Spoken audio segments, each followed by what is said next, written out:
তো চলো আজকে আমি তোমাদের সাথে শেয়ার করব সন্ধেবেলা ঝাল ঝাল চটপটা একটা মুখরোচক খাবার। সেটা হলো ছোলা মাখা। কি করে বানাচ্ছি তোমাদের সাথে চলো শেয়ার করে নিই। এখানে তো দেখতেই পেলে ছোলার মধ্যে আমি কিছু কুচনো কাঁচা পেঁয়াজ দিয়েছি। কাঁচা পেঁয়াজগুলোকে একটু ঝিরিঝিরি করে কাটতে হবে, ছোটো ছোটো করে। নর্মাল যেরকম আমরা রান্না করার সময় পেঁয়াজ কাটি সেরকম নয়। তো তার মধ্যে দেখো আমি এখান থেকে দিয়ে দিচ্ছি খানিকটা পরিমাণে লবণ, আর দিচ্ছি হচ্ছে হালকা লাল লঙ্কার গুঁড়ো। খুব বেশি দেওয়া যাবে না, অল্প করে একটুখানি রেড চিলি পাউডার দিয়ে দেবে।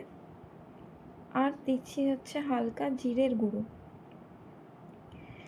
জিরের গুঁড়োটা খুবই অল্প করে দিতে হবে, খুব বেশি দিলে একটা বিচ্ছিরি ঝাঁঝ বেরোবে জিরে, তো সেটা দেওয়া যাবে না। অল্প করে একটুখানি চিমটি করে নিয়ে ছড়িয়ে দিতে হবে পুরো ছোলাটার মধ্যে, ছোলা মাখাটার মধ্যে। তো যাই হোক, দেখো আর আমি এখানে দিলাম হচ্ছে একটা ভাজা মশলা আমি বানিয়ে রেখেছিলাম, তো সেটা দিয়েছি। আর এখানে দেখো আমি একটা গন্ধরাজ লেবু কেটে নিচ্ছি।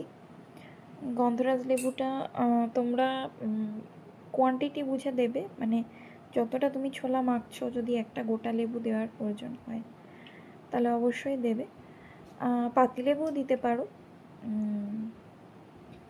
তো যদি ঘরে পাতিলেবু না থাকে, আমার আজকে ঘরে পাতিলেবু ছিল না, তো সেই জন্য আমি গন্ধরাজ লেবুটা দিচ্ছি। আর ভাবলাম একটু এক্সপেরিমেন্ট করেও দেখি, পাতিলেবু দিয়ে তো বহুবার খেয়েছি, তো গন্ধরাজ লেবু দিয়ে খেলে কেমন লাগে সেটাই আর কি দেখার জন্য।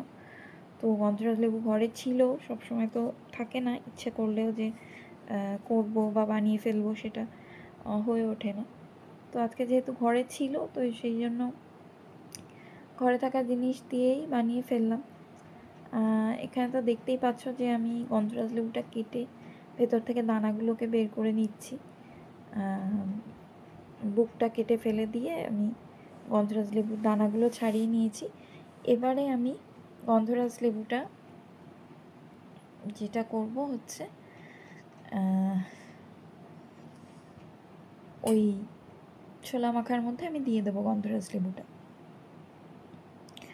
তাহলে তোমরা অ্যাকচুয়ালি যে যেমন টক খাও সেই বেসিসেই দেবে। আর লেবুটাতে তো খুবই বেশি রস, খুব ভালো কোয়ালিটির লেবুটা। তো এই ছিল আমাদের ছোলা মাখা। আর আজকে বিকেলে বারান্দায় খুব সুন্দর হাওয়া দিচ্ছিল, আমি ঠাকুর পুজো করলাম।